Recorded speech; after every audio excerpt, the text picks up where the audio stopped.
So hello there and welcome to another episode of the DNF1 F1 podcast. My name is Adam Burns. I'm your host for this episode, and joining me once again, my co-host Courtney I. Courtney, how are you doing this evening? You okay? Yeah, I'm doing great, mate. I'm looking forward to this one for various reasons. Good, glad to hear it. And joining us for this episode, he's been on the podcast with us before. I think it was around the 70th anniversary GP. Great, insightful discussion with him, but he's joining us once again. It's Lee Wallington. Lee, first of all, welcome back to the DNF1 F1 podcast. I think you're the first guest that we've had on more than once. And how are you doing this weekend? Yeah, I'm good, thank you. Thank you for having me. And obviously, like Courtney says, it's going to be an interesting conversation. I'm looking forward to having it, especially compared to last time. There was no Courtney when I was on, so good to have a three-way discussion. Absolutely Definitely. right. Yeah. Good to hear it. So obviously, first things first, guys, we want to thank those of you that tuned into last week's episode of the podcast. Not only is it the most popular episode that we've had since we started this podcast 8 months ago, but it's also the most popular video on YouTube. It even beat our first part of the beginner's guide to Formula One, which of course we encourage you to check it out if you haven't already. So first of all, thank you to everyone that's checked that out. Really appreciate it. And it just goes to show that for some of you, it seems that we're going the right way in terms of what we're doing. So thank you very, very much for that. Moving on to the topic. Much appreciated, folks. Yeah, moving on to the topic of this discussion. Lewis Hamilton last week emulated Michael Schumacher's 91 race victories in Formula One. It's an incredible feat for Lewis. But of course, the reaction on social media was not 100% positive. And I think it's fair to say for a very, very long time, Lewis Hamilton is arguably the most divided in terms of his opinion amongst the Formula One fan base. I think it's probably fair to say. So I'm going to put the question to you guys. So I'm going to start with Lee first. Why do you think that Lewis Hamilton, the opinion of Lewis Hamilton, I should say, is so divided amongst the Formula One fan base?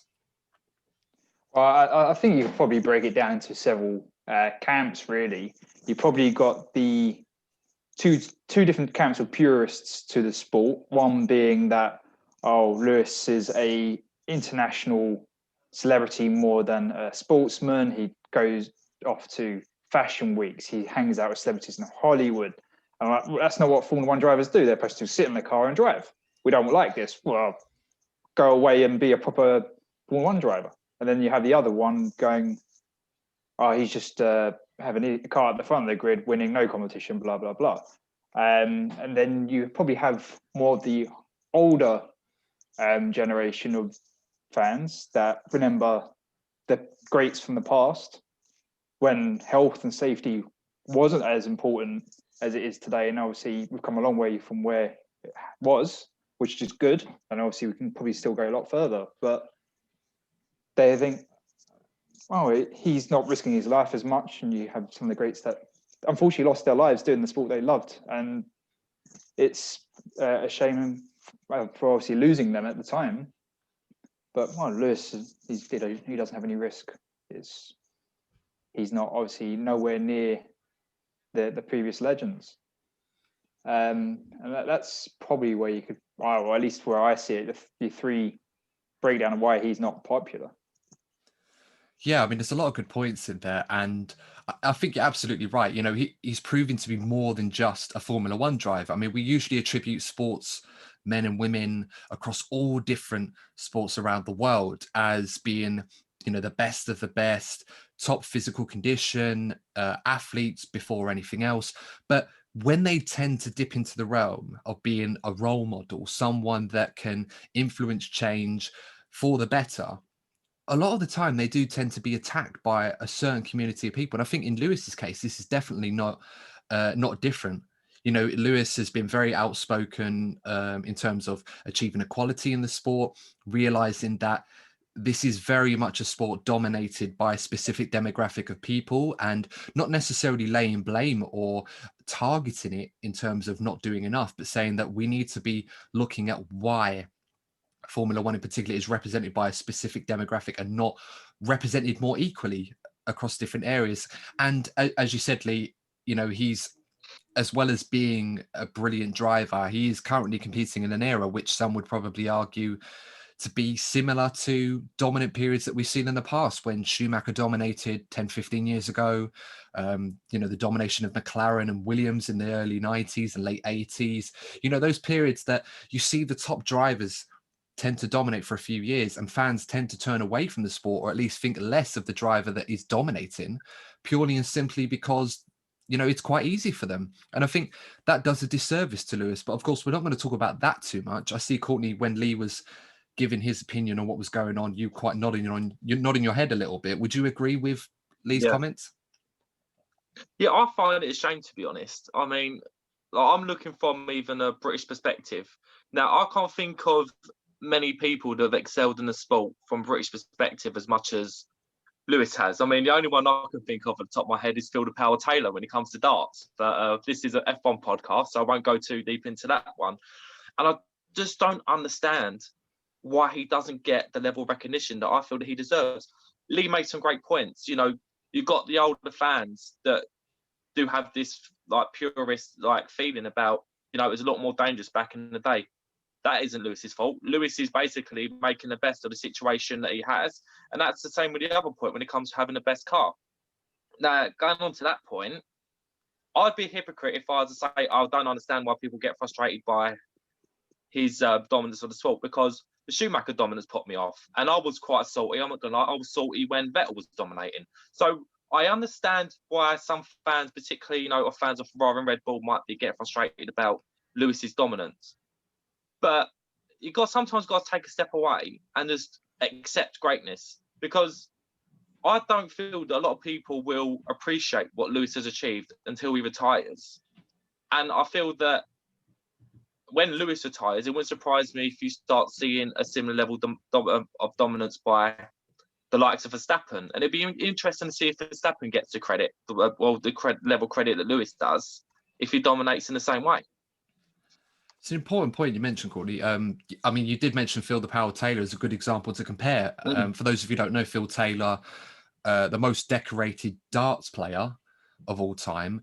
And unlike Lewis Hamilton, despite his incredible dominance and success, probably dominated the sport more than any other sports person has dominated their respective sports, perhaps with the exception of one or two like AP McCoy, perhaps a horse racing, and a few footballers if you can think of.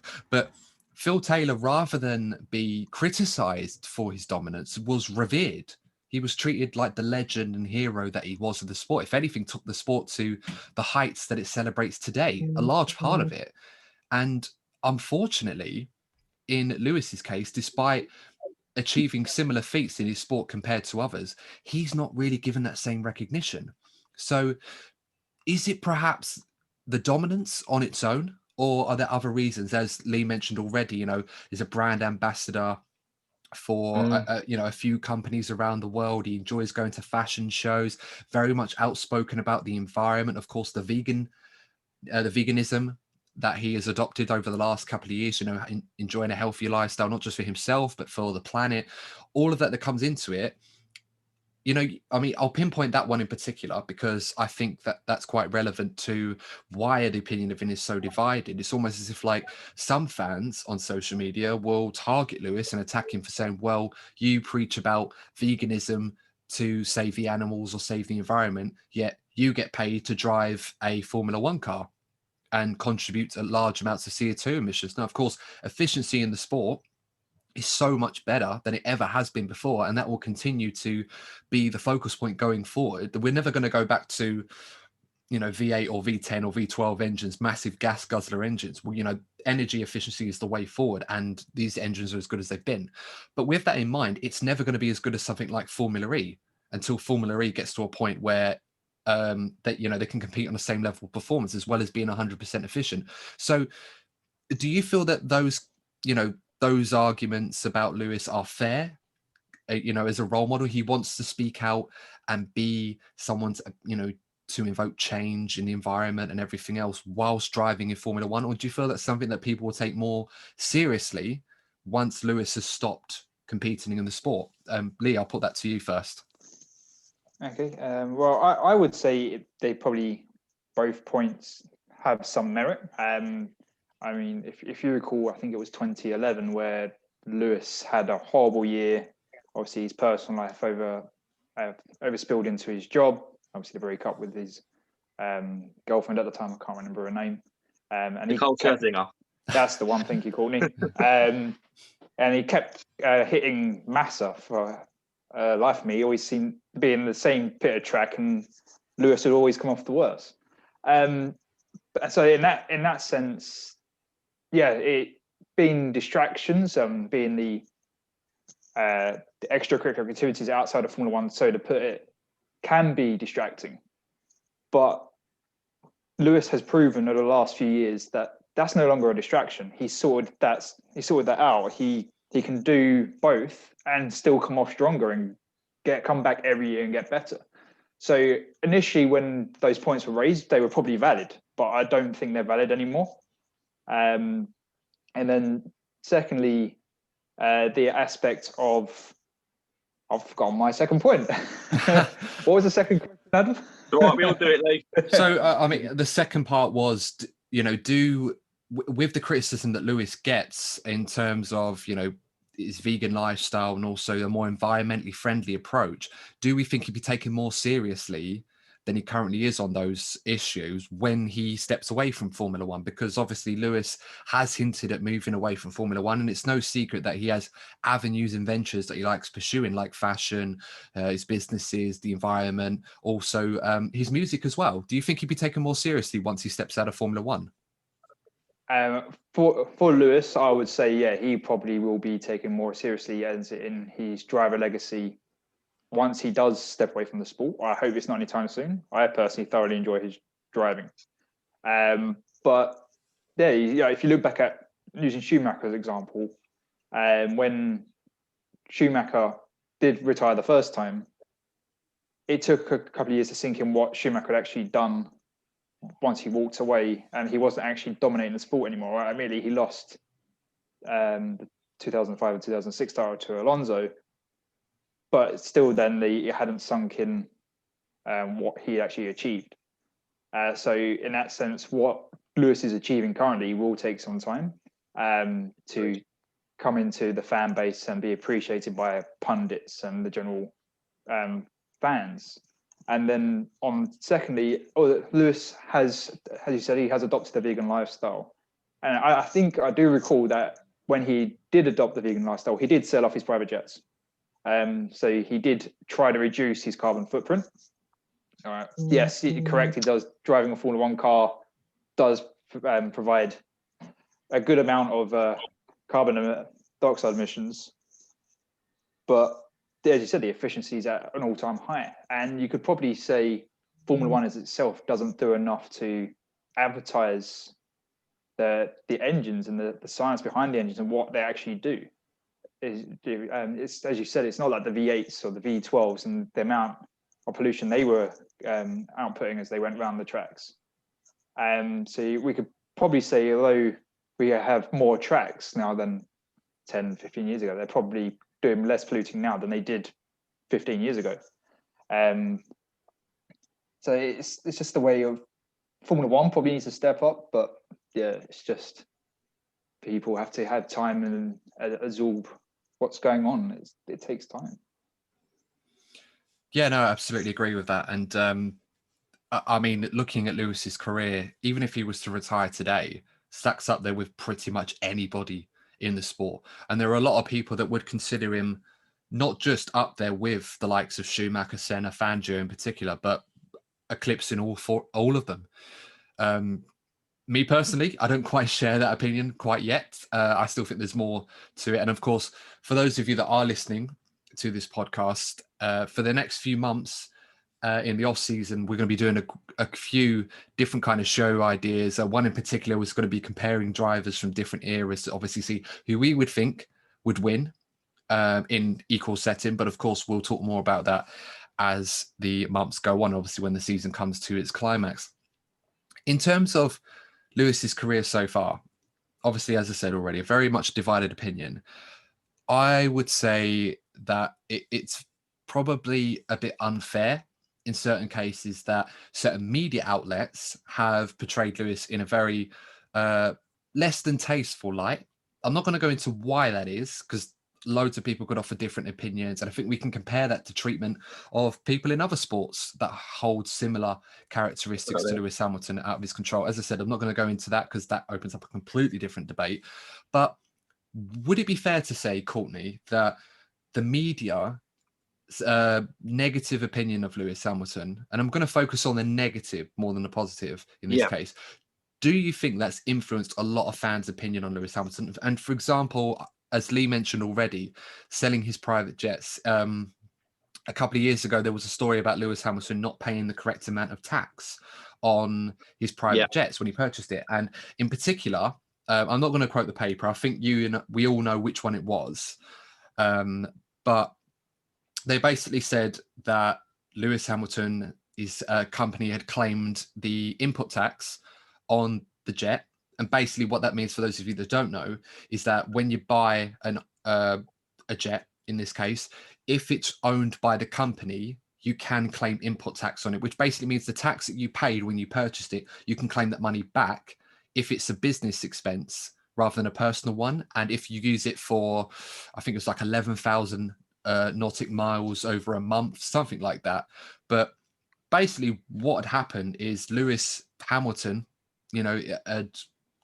it was his company had done the right thing. They'd followed the rules, accounting rules correctly, and tax rules with HMRC. It was all above board. But this particular media outlet weren't interested in that. They just saw that Lewis Hamilton claimed, I think it was like $11 million worth of tax back from this purchase, and just ran a story saying Lewis Hamilton is avoiding tax, or he's not paying tax.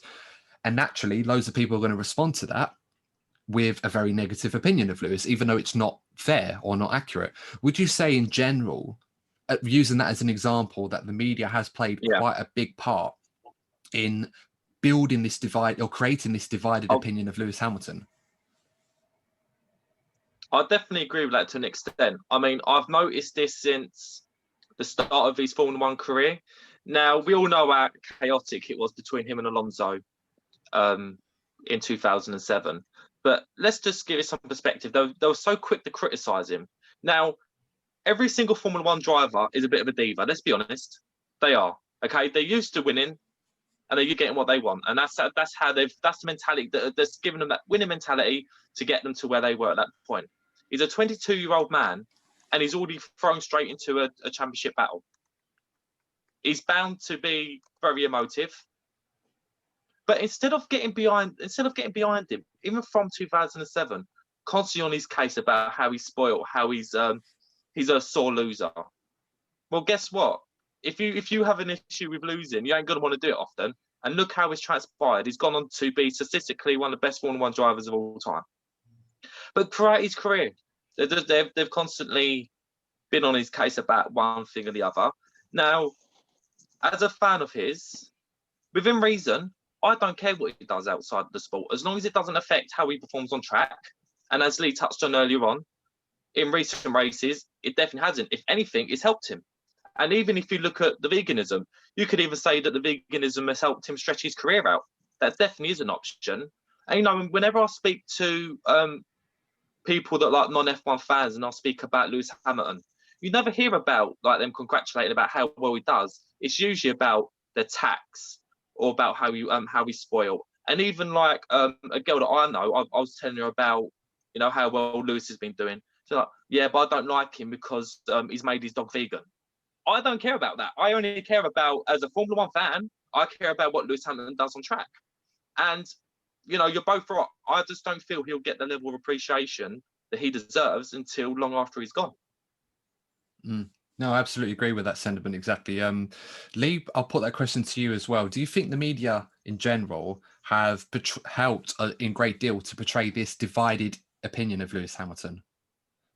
Well, especially the British media, yeah, you could argue that point. And I mean, I don't like going towards the race card, but he's the first black driver in the history of Formula One. And you see, using a parallel example at different people. So I'm just using as an example. You look at how the British media treated Meghan Markle, and how that one thing that Kate would do and then Mergen would do exactly the same, and she gets slated for it. And you could put that parallel that obviously previous British drivers have won on championships, and they've never been slated at all. Even like you look at Hunt, and he was never. He did a lot of extracurricular activities and unorthodox things, and he wasn't slated. They all did. That's right. Yeah. But Lewis does a slightly little thing, and the media will go, "Oh yeah, he can't do that. Oh, that's completely unacceptable." Because if you remember, Lee, sorry to interrupt, Lee, but if you remember rightly, if you have a look from 2008, okay, and a reaction to Lewis, Lewis won that championship in the most dramatic and brilliant ways. Okay, there wasn't really that much of a fuss about it, but next season when Jensen won, God, it was everywhere. It was the main man, he was the hero, and you're right. There was definitely a contrasting feeling between when Lewis won compared to when you had the likes of Button, Hunt, Mansell. I completely agree with you, mate. Yeah. Thank you, Courtney. Yeah. So it's. I think obviously I don't know how the British media completely works. I'm not a media specialist, but maybe there's an underlying tone on the race card that's affecting the media, how the media feel like they should portray Lewis, which then filters on. I'm not saying that anyone's racist here or anything like that, but yeah, it's potentially another factor that could still be considered, as much as that hurts to say. It's just another angle on it. Yeah, I mean, there's definitely an element of unconscious bias in some cases, and in some cases more blatant. I mean, we've seen in other sports. I'll pick another person in particular, Raheem Sterling. His treatment in the past in the press has been less than savoury, I think it's probably fair to say, compared to other athletes that have done much worse in terms of their behaviour, have not been treated as harshly, or at least portrayed in the same way. And I think in Formula One, naturally, with someone like Lewis Hamilton, the one thing that does stick out compared to the other drivers, without even watching anything else, is the fact that, as you pointed out already, he's the first black driver in the sport. And there are certain undertones from some people, not accusing people in this case of, racial bias in this way, but it's taken a while for some people to appreciate and accept that someone from Lewis's background and someone like Lewis can dominate the sport in the way that he has. And these are kind of the walls that need to be broken down. And within Formula One, there is some progress. There's still a long way to go.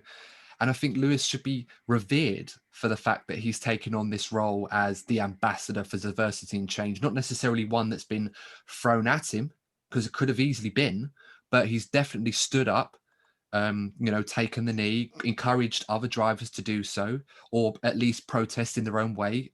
What he did in Mugello with wearing the shirt for Breonna Taylor on the podium, which drew out a lot of conversation on social media afterwards, whether people were in favor of it or not, and certain measures the FIA were going to introduce following that. So it's one of those where I agree, a lot of people's opinions of Lewis Hamilton have been influenced by the media, some good, some not so much. But whatever your opinion of Lewis Hamilton, I think we can all agree the only one that matters is what you think of him as a driver and what he does on the track. You can either be favourable or against that, but in terms of measuring who he is as a person, if you're going to educate yourself on Lewis Hamilton based on what you read in the press or what you see from so-and-so on social media, whether it's good or bad, that's not the right opinion to have, or at least it's not the relevant information that you've received, other than going out to watch him at a circuit or watch him on TV. If you like the way he drives, great. If you don't, that's fine. But at least be fair to the person on what he does in his sporting career, rather than think that you understand who he is as a person based on what you see on TV or in the papers. I think sometimes not enough people, or sports athletes, if you like, are actually judged in that way. But then there are others that could do no wrong in their eyes just because they're good at a sport. I mean, again, not to knock him for this. I'm not going to get into this, but good example. Look at Ryan Giggs as an example. Someone who was revered as a footballer, had an incredible career, but obviously stories that came out in his personal life that were less than favourable, I suppose, without getting into it too much. But just looking at the time, obviously, I think it's probably a good way to actually end part one. Before we do that, I'm going to put a question to you and Courtney. Given Lewis's current contract situation, obviously still got to be confirmed whether or not he's staying. Whilst I imagine we expect him to stay beyond his current contract and sign a new one with Mercedes, how long do you feel that it's going to be a two-part question, actually? First of all, how long do you feel Lewis will continue at Mercedes in his next contract, assuming he signs one? And including this one, how many more world championships do you think Lewis will win? And I'm going to ask Courtney, I'm going to ask you that first. I think, given that there isn't going to be a massive change in regulations next season, and Toto Wolff recently commented that he stopped developing this year's car and is already looking towards next season, you really wouldn't put it past him winning next year's World Championship. And unless Bottas ups his game massively, I can't see anything apart from Lewis winning an 8th World Championship. But it all comes down to the changes that happen after 2022. So I wonder if Lewis will probably have a 3-year contract. Well, after, so 1 and then, so then 3. It'd be interesting to see if he isn't dominant in 2022 and, shall we say, the Max Verstappen era starts. It'd be interesting to see how he reacts to that. But it'll definitely be around for 2022 at least. And what about you, Lee? I would start agreeing with Courtney that I would imagine it'd be a 3-year contract. Get obviously through the stagnant rules for next year because due to COVID, and then a 2 years under the new formula at the very minimum. There may be extensions added to the contract, but I would have said it's a 3-year contract.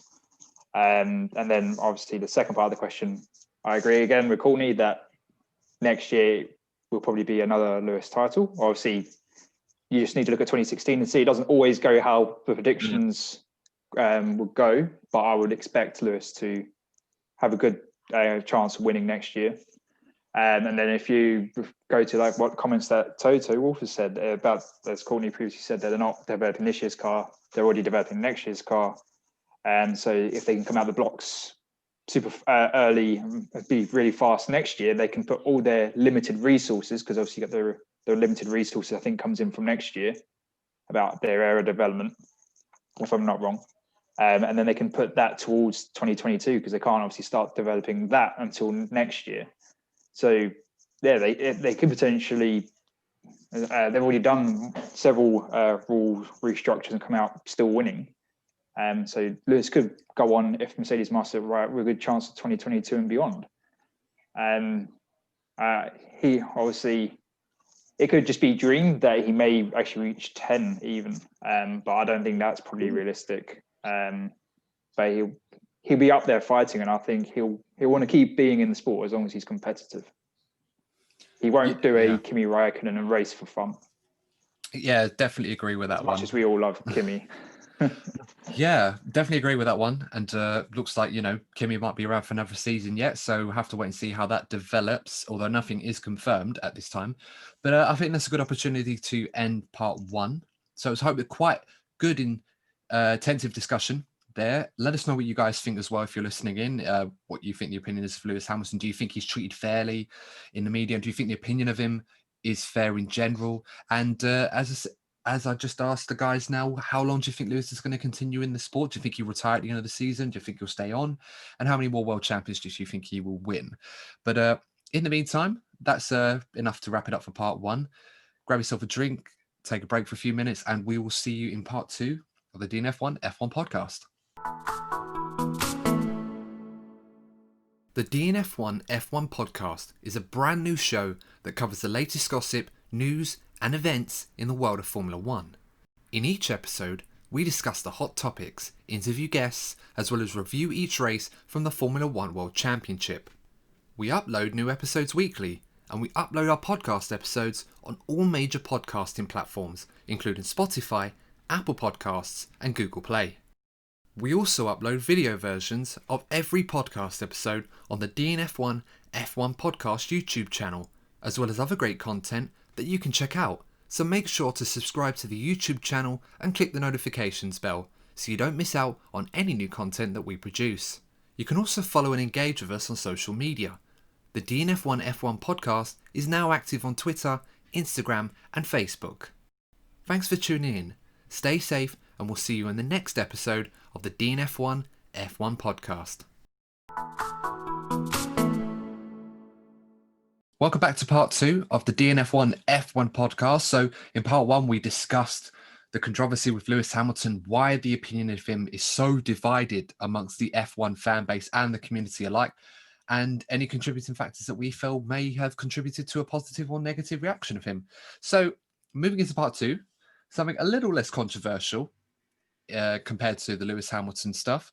We have obviously been keeping an eye on the news this last week, and one in particular surrounds El Nino himself, Fernando Alonso, who, for those of you who don't know, is returning to the sport in 2021 with Renault, or they will be called Alpine, to replace the name of the Renault team. Pretty much the same team, just with different branding for next season. Did you guys see Fernando do the filming day with Renault, which is obviously only the 100 kilometers of running? So it's only limited to around 15 laps or so around the Catalonia circuit in Barcelona. But did you guys check that out? What did you think? Yeah, I saw it. Was that the 2020 car? Yes, so Fernando was running the current spec car interesting. as permitted. So under normal circumstances, when you're testing, the younger drivers like Ferrari did a couple of weeks ago with Schumacher, Ilott and Schwartzman, they were only allowed to run the 2018 spec car, as Yuki Tsunoda also was not testing, but getting seated fitted in the 2018 AlphaTauri car. And Alonso doing the filming day with Renault permits them to do 100 kilometers of running with non-current spec tyres, so specifically designed to not replicate the current tyres or anything like that, so they couldn't gather any data. But he was allowed to do 100 kilometers of running for a filming day with the Renault team in the current 2020 car, just to get a feel of the car before he takes part in the younger driver test later on in the year. Fernando himself had a few comments from the events, in particular. Quite surprising to hear that even though it's quite limited running, that Fernando was not able to extract the maximum out of the car. He said quite honestly that there was still a lot in that car that he needed to learn, despite only being out of the sport for just a few years. So you'd have thought, how much would he be unfamiliar with these cars? But he did say, there's a lot to learn in this car. A lot of incremental margins to sort of understand and learn in future tests. And obviously, as he builds up his preparations for next season. But encouragingly, he did say it was by far the fastest Formula One car that he had ever driven. And that he was very, very impressed with what the Renault team had put together in the last couple of years since he had left the sport. So, lots of encouraging signs for Fernando Alonso. I guess the question I have to ask you guys, Lee, I'll ask you first, is are you excited to see Fernando Alonso back? And do you feel that this is the catalyst, I suppose, for Renault, or as it will be Alpine, to sort of make headways into competing for more regular podiums and maybe even race wins? Oh, well, firstly, I would say, yeah, of course, I'm excited for Alonso to come back. In my opinion, he should never have left, but he didn't have any options, or he didn't feel like he had any options of wanting to stick around the back of the grid, get my words right, sorry, back of the grid at the time, a very poor performing McLaren, which they obviously have improved themselves. So I'm glad he's back, and especially on the current performance of the Renault this season, he could be towards the front end of the grid, which is more where I would like to see Alonso, to be perfectly honest. And in regards to his actual comeback, I mean, I hope he hasn't gone the way of Schumacher when Schumacher came back from his first retirement and never up to speed. He lost that edge, but he's with those odd moments of brilliance. Being only out a couple of years, hopefully the cars haven't progressed that much that Alonso's left behind. I mean, it's the fastest car he ever driven, but McLaren was appalling. And the cars are so fast now that the last time he had a good performing car, they were so slow by today's standards. So I like to think that with the rebranding, and then obviously there's still the restrictions of next year, and then you have obviously the coming restrictions with next year. They have the start of the budget restrictions. Is that next year or 2022 they start that? So it starts in 2022. It retrospectively, compared to the new rules, it was a year earlier than they envisioned.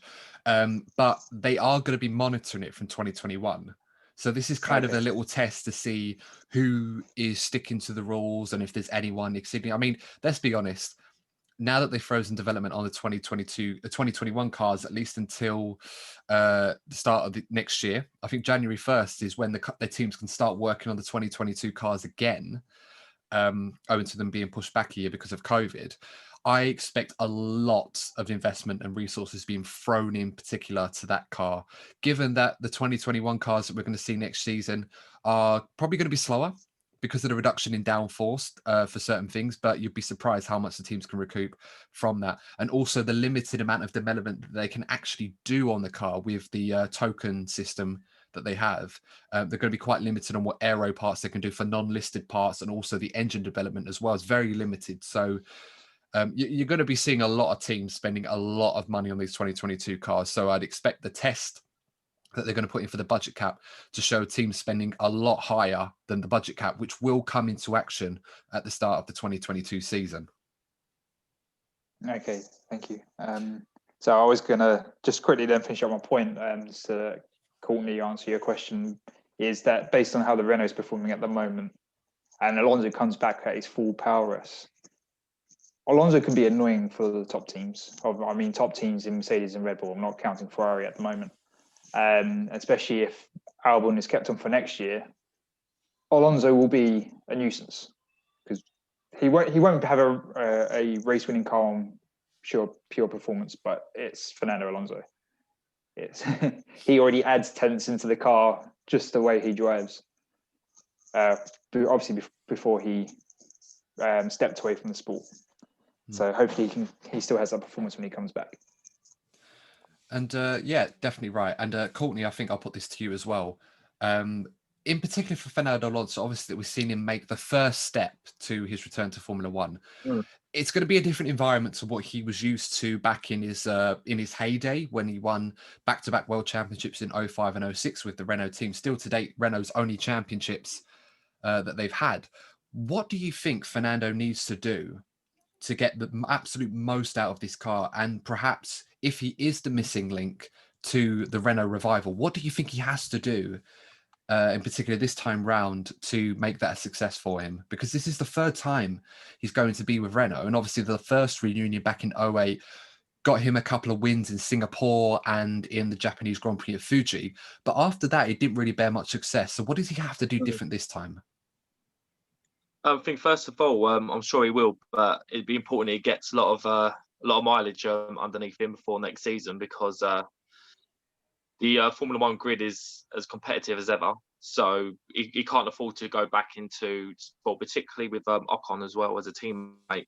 He can't afford to be coming in not 100%.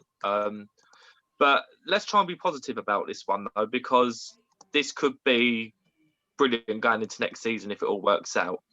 He does have some experience. He did some World Endurance Championship stuff with Toyota.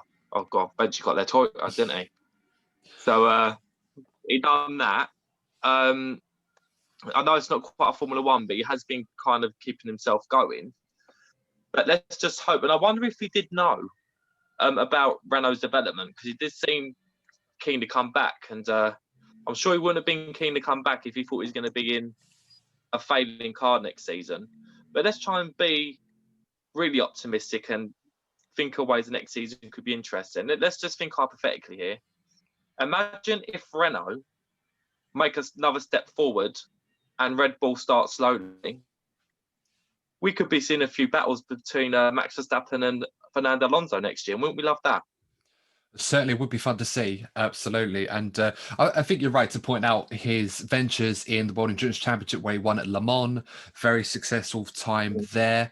Obviously had his ventures in IndyCar, which didn't prove to be successful. I think the first time round, he very nearly won the race. But if it weren't for, ironically, the Honda engine giving out on him, as it so often did in Formula One towards the latter end of his McLaren days. Yeah, the GP2 engine, yeah. I mean, that was quite ironic when in the Indy race, and the Honda engines looked very good compared to Chevrolet, and Alonso was in the leading pack with his teammates, and unfortunately it was the Honda engine that gave out. But then his teammate Takuma Sato ended up going on to win that race, another former Formula One driver, winner of Indy. So there was the Dakar race, that he did. He never really was able to spend enough time to get up to speed. He was kind of just jumping into these events and hoping that his natural talent, that a lot of people do praise Alonso and the fact that you can take information so quickly, but you kind of have to lend yourself to the fact that he wasn't giving himself enough time to prepare. With respect to some of the other more seasoned drivers in those categories. So, perhaps that's why the results didn't come for him, particularly in Indy and Dakar, and why he seems more keen to come back to Formula One. I think in Renault's case, the fact that they were able to entice him with their development program and the improvements that they've made in this season. And bear in mind, we're talking about a team that has really struggled in the turbo hybrid era to make headway and develop a car and an engine combination that can see them compete for podiums until, as we saw last week with Daniel Ricciardo's first podium for Renault and Renault's first podium in 9 years since Nick Heidfeld in 2011.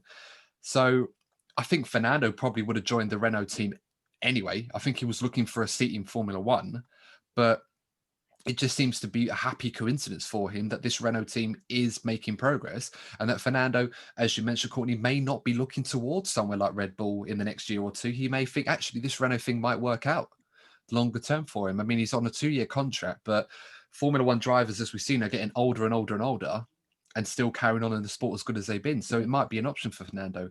I'm going to ask a question to Lee that I asked you last week, Courtney.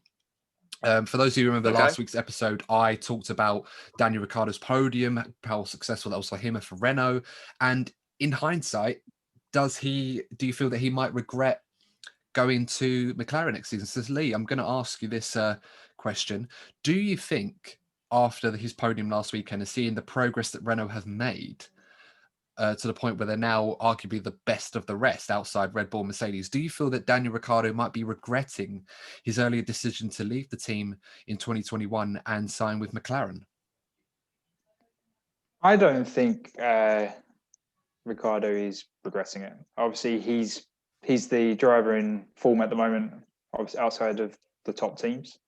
But I don't think he's regretting it for 2 points. Obviously, firstly, as a driver, I don't think they can ever doubt their decision making, and thinking, "Oh no, I made the wrong choice," just impacts his performance. So he just can't let himself think like that. And secondly, the reason why he signed for McLaren, albeit partly influenced by Renault's own performance, but McLaren had been on an upward trajectory, actually since Alonso left, ironically enough, and they are in a close fight for that third place with McLaren and also Racing Point in the Constructors' Championship. So at the moment, Renault could still finish fifth and McLaren could still finish third. And statistically, Ricciardo would be going to the better performing team in the Constructors' Championship. So it's still too early to say on that front, obviously, because that's still going to be a close battle. But the fact that McLaren are going to get a Mercedes engine, which now Ferrari engine isn't the best in the sport, Mercedes is. So having that engine in the back will help. The McLaren are going to be limited in what they can do. Obviously, changing the engine, they do have their tokens that they're putting towards redesigning the car, which may put McLaren back down the order next year. But all the drivers now are thinking about 2022. That's the big change. And I just don't think he's going to let himself second guess his decision. No, I absolutely agree with that. It's kind of ironic because when he made that decision to go to McLaren to replace Carlos Sainz, who was moving to Ferrari, and I'm pretty sure Daniel Ricciardo was in the running for Ferrari, I said on this podcast I would have preferred Daniel Ricciardo to Carlos Sainz, given the fact that Daniel is in the peak of his powers at the moment.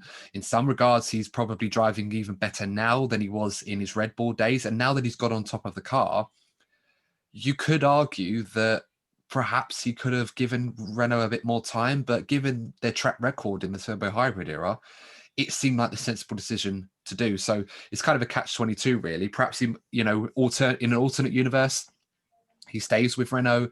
Someone else gets that McLaren seat, say, Fernando Alonso. I know, strange, probably wouldn't happen.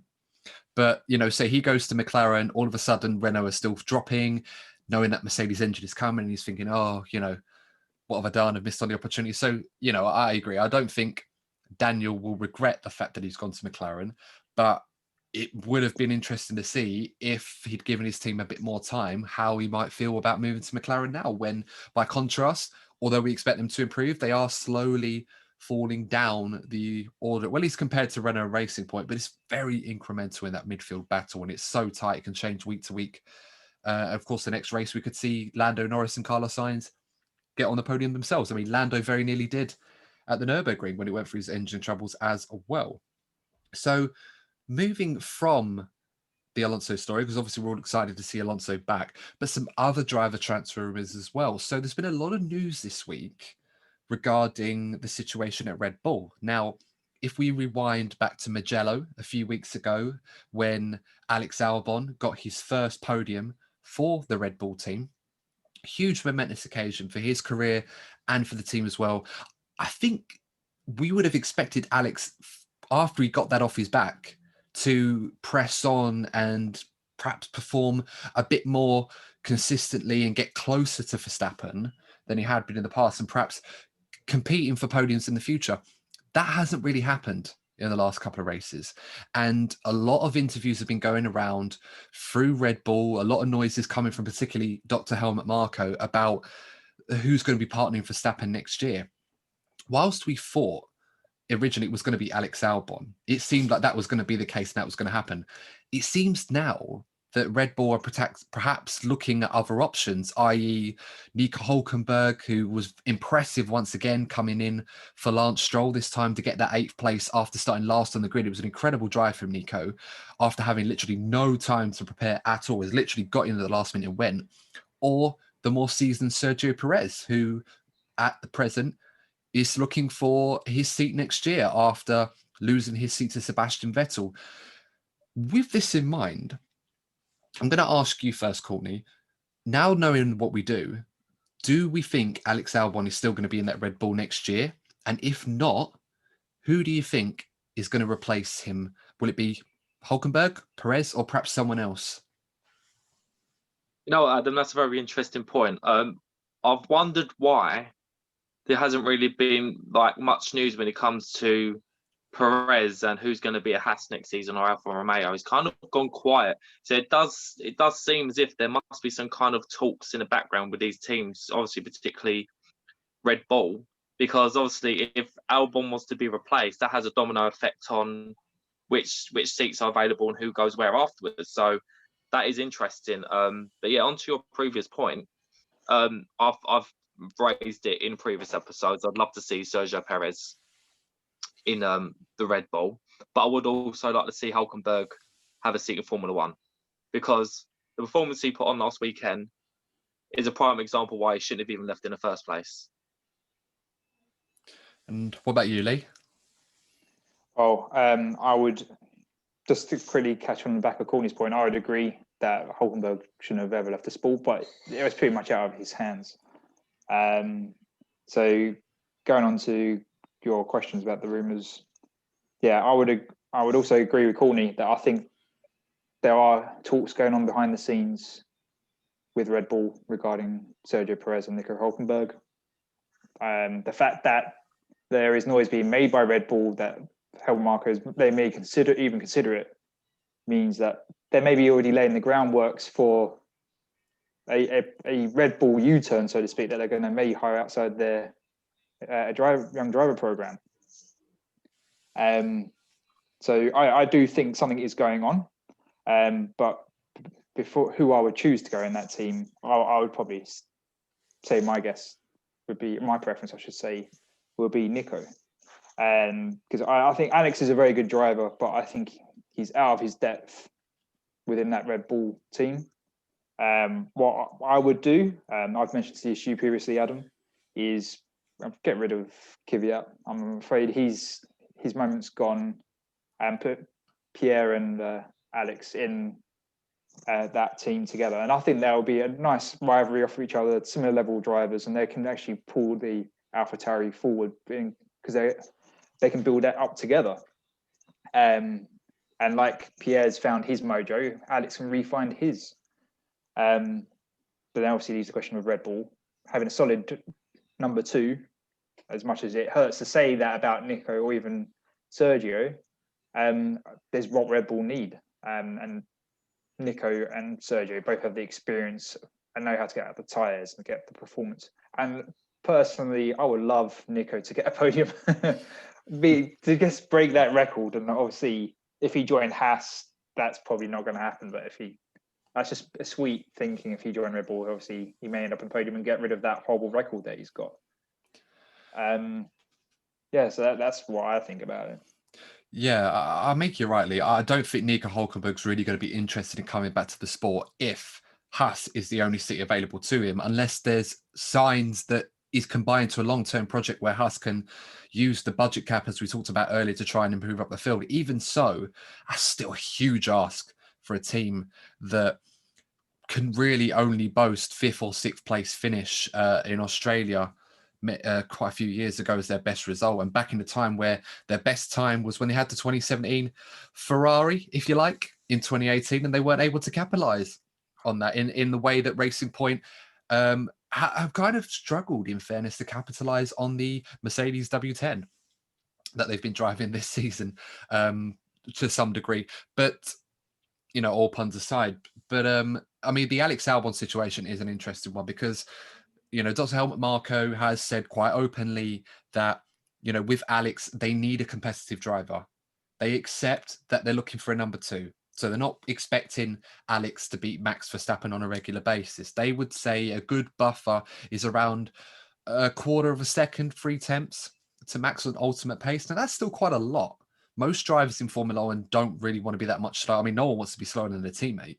But if you're 3/10 of a second slower than your teammate at outright pace, alarm bells are ringing. In Red Bull, because of how good Max is, and Red Bull accept that, they do have quite a large buffer. So at least we know what sort of pace we can gauge for Alex Albon. And Dr. Helmut Marko said that, the performance in Sochi following the Mugello race wasn't very good. And the Nürburgring, it was a mixed bag, but significantly better than what we saw in Sochi. But then Alex did make mistakes. He ruined that first set of tyres that he had early on, very nearly drove into the back of one of the Ferraris on the first lap. I think it was Charles Leclerc. And, they said he was closer to Max at the Nürburgring. I'm not so sure. And in fairness to Alex Albon, that car, at the sort of pace that they expect Alex to be getting, should be in a lonely 4th position, or at best ahead of everybody else, behind Max and the 2 Mercedes. And he struggled to do that this season. And I think that's something that they're probably thinking, well, Alex is a somewhat reliable driver. He's a nice guy. He gets on well. He's very easy to work with. But ultimately, he's exuding similar signs to what basically, or similar worries to what they had with Pierre Gasly, except this time they were quite blunt with Gasly. They just gave him the boot and demoted him. A move down to AlphaTauri, I don't think would be a bad thing. But like we saw with Gasly, that doesn't necessarily warrant that by performing well, you're going to get back into that Red Bull seat. Because with Gasly, they've pretty much shut the door on that one. I think one thing we can agree is that Danny Kvyat does look like, unfortunately for him, that his time in Formula One might be numbered, or his days at least might be numbered. So we'll have to see what's happening there. Speaking of the young driver program, and I'll put this question to you both, Yuki Tsunoda is a name that we've seen mentioned quite a lot. Was very impressive in Japan Super Formula, obviously moved into Formula 2 this season. Very, very impressive. Has won a race this season in F2, and until recently has been challenging for the championship. He's been given a seat fit at AlphaTauri. Do we think that perhaps Yuki Tsunoda might be a name that might surface at the later stages and may end up with a seat in Formula One next season? Or do you think that that's someone that they may have on the back burners if they demote Albon to AlphaTauri until an opportunity might present itself the season afterwards? What do you both think on that topic? If you don't mind me answering first, it all depends on, as I say, it was the knock-on effect, the domino effect. Because as much as you want your young drivers to get an opportunity, and we've discussed this many times, you want to give young drivers an opportunity, but with the limited amount of seats are available, that's quite difficult. And it'd just be a shame to have some experienced drivers. And obviously, if you're running a team, you want to have the experienced drivers. You want the drivers that will go on to get you the results that you maybe didn't possibly expect to get. And you would get that with the likes of Perez and Hulkenberg. So it'd be a real shame if you was to see one of them not be around next season. I just hope that one of them do get that seat, and I think another season in F2 would do Tsunoda a lot of good, to be honest. And Lee? Yeah, just saying, because I would probably agree with Courtney's answer there. Also, I think it's with Honda's news that they're going to be walking away at the end of next year. I think it's going to be less onus on Red Bull to pursue him up into Formula One, because I think, at least in my opinion, that was more a marriage with Honda about getting up a Japanese driver back into Formula One, and now Honda walking away, there's less emphasis on trying to do that. I mean, there was the rumor as well, potentially, about Pierre Gasly going to Renault next season to replace Esteban Ocon. It does seem a bit far-fetched that one to happen. I know Ocon's not had the best of returns to Formula One with Renault. It has took him a while to get used to this car. And Renault, obviously, we're envisaging, a young French talent that could, come back into the sport like Ocon, a driver with a lot of potential, similar to Verstappen. And he hasn't been able to realise that this season. If anything, he's found himself languishing behind his current teammate, Daniel Ricciardo. Do you see that rumour have any legs with Pierre Gasly? Because it could be a good move for him. And let's be honest, I think he does need to leave that Red Bull setup eventually, because I just can't see a way back for him at Red Bull. Is that for Adam? Either one of you, weigh in. Yeah, I like that's quite an interesting point, because it might have changed since I saw the story, but I'm pretty sure that Ocon and Gasly have fallen out. Apparently, they were friends at the younger years, but they had a few coming together, and a lot was said off track, which has led to there being quite a sour relationship between the two. So that would hurt Ocon quite a lot if he was to lose that seat. But I think you're right, though, Adam. I think it would be good for Pierre Gasly to leave the Red Bull program. He hasn't been particularly treated well.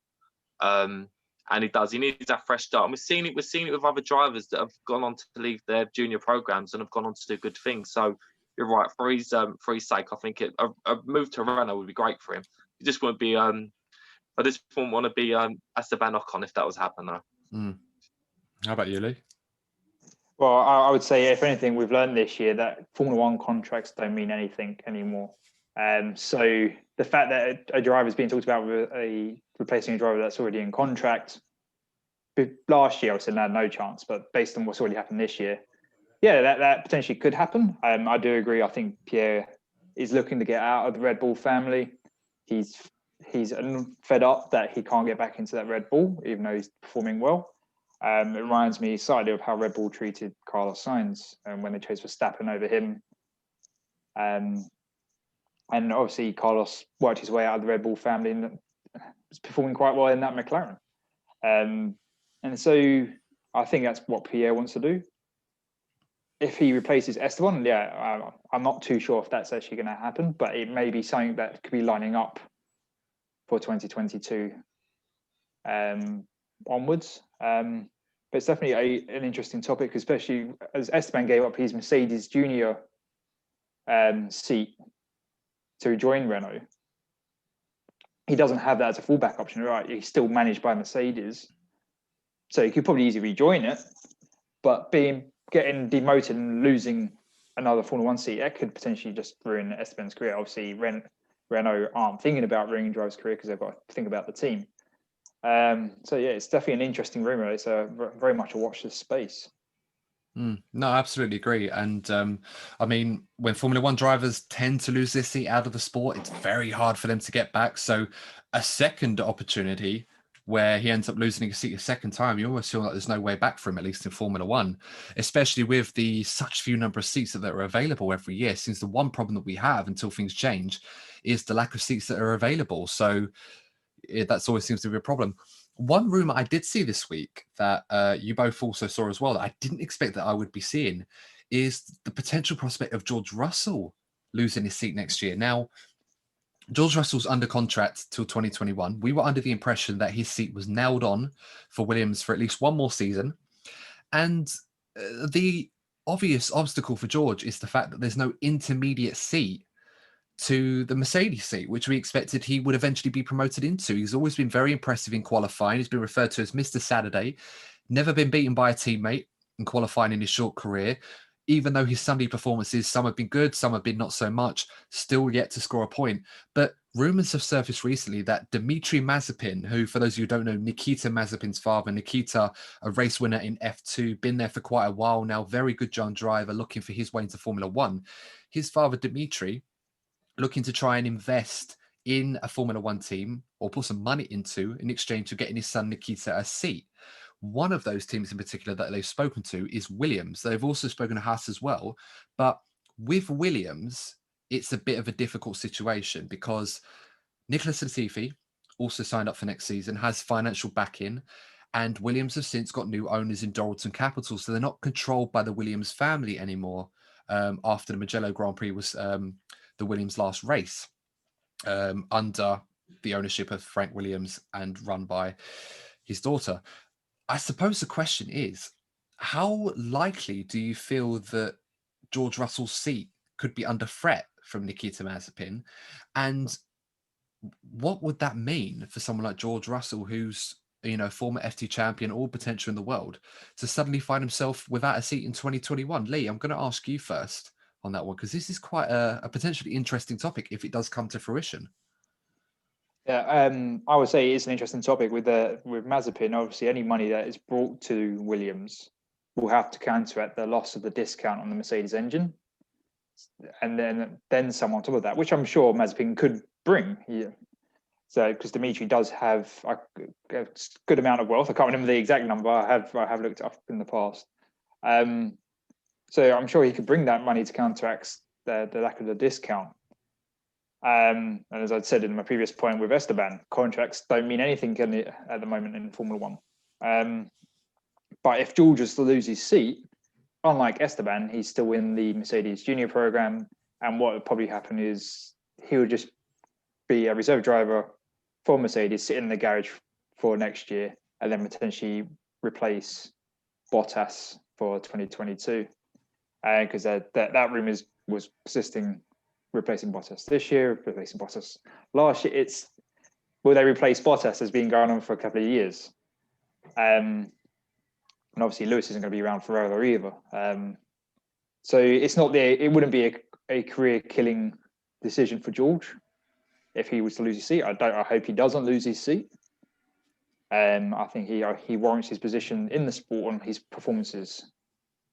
So it's an interesting thing to see what happened. But the fact the rumor has surfaced means there are talks going on in the background. The rumors don't come out of nothing. There has to be a basis, even how substantial it is a different matter. But there was something going on. That's all. That's my penny for it. What about you, Colt? Yeah, it'd be a massive shame because, you know, we've all touched on it recently, that we've gone from speaking about him being possibly in a Mercedes to him not being at the sport at all, even if it's temporary. But it just goes back to that big argument, isn't it, about Formula One drivers, whether they're there through sheer talent or because of the investment they bring. It's been a big debate in the past. And it would stir up. If you had both Sergio Perez and George Russell leave Formula One this year because of Lance Stroll and Mazepin, that would definitely bring up the argument. And I think, yeah, it would definitely stir up the fan base quite a lot because George Russell has had some great drives, particularly, you said, Adam, particularly on Saturday. He's done some great stuff like Williams, and he's been really unfortunate not to get that first point. And yeah, like you don't want to lose somebody like George Russell, even if it's temporary. It would leave a lot of bad feeling, definitely. And I think it's just important to note that in a COVID world, a company like Doralton Capital, seeing an opportunity to recoup the initial investment they put in the team, or at least be able to get some money in to help develop the car a little bit more that they wouldn't need to spend themselves, is always a positive. And if they feel that perhaps as talented as someone as George Russell is, that he's only going to be there temporarily until a better opportunity comes around, or perhaps it doesn't really need someone of his caliber in that car to move things forward, then, there is an assessment that needs to be made as to whether or not they feel it might be better to just put Nikita in the car with Nicolas Latifi or even Sergio Perez. If a seat at Haas doesn't materialize, let's not forget Haas's situation, because Mazepin has also spoken to Gunther Steiner at Haas about the possibility of putting his son in that seat next season. Of course, 2 seats we believe will become available, possibly, one of which may go to Callum Milot. He may not even get the opportunity at all. So much going on. And whilst the argument had in recent years gone away over paid drivers versus talent, it does seem that in a world of Formula One where we're still struggling to get teams, obviously there was that team Pantera that's been looking at the possibility of being in the sport. We don't know whether that's going to happen and may be priced out of it, or new teams or manufacturers may not come to the sport until 2026 with the engine regulations, which of course we'll be debating in a future episode on that one. So definitely look forward to seeing that, guys, in the next couple of weeks. So much going on and lots of debate to be had on this situation. It's developing all the time, and it looks like silly season in Formula One is finally here. It seems that Sebastian Vettel moving to Aston Martin has proven to be the catalyst we thought it may be. And I'm pretty sure in the next couple of weeks, we will find out more confirmation as and when we get it. So with that in mind, guys, I think it's a good time to wrap this episode up. For those of you that are new to the DNF1 F1 podcast, thank you very, very much for joining in with this for this episode. Make sure to like, share, and subscribe if you're listening to us on YouTube. And of course, don't forget to follow us on social media on Twitter and Instagram, DNF1_podcast, and Facebook as well as YouTube, DNF1-F1 podcast. And also, if you're listening to us on your favorite podcasting platform, whether it be Spotify, Apple Podcasts, Google Play, etc., thank you for joining us on that. Make sure to follow us as well. We've got plenty of other content coming your way in the next few weeks. So all that's left to say for me is thank you, Lee, for joining us. It's been a pleasure having you on once again. Thank you for having me. I'm sure I'll speak to you sometime soon. Absolutely. We'll be having you on. Great stuff, Lee. Yeah. Great stuff. Be having you on a future episode in the future. And Courtney, of course, joining me once again, my co-host. Thanks for joining us once again. As always, been a pleasure. Always a pleasure, Adam. Great stuff. Always a pleasure. And also thank you to you, the audience, for tuning in once again. Thank you for your support so far. Thank you to everyone that's listened to an episode of our podcast, whether you started from the beginning of us on our journey 8 months ago, or if you're just tuning in for the first time. We love having you here and welcome aboard. And hopefully you enjoy plenty of content to come. So all that's left to say is thank you for joining us once again. Stay safe, stay healthy, and we will see you in the next episode of the DNF1 F1 podcast.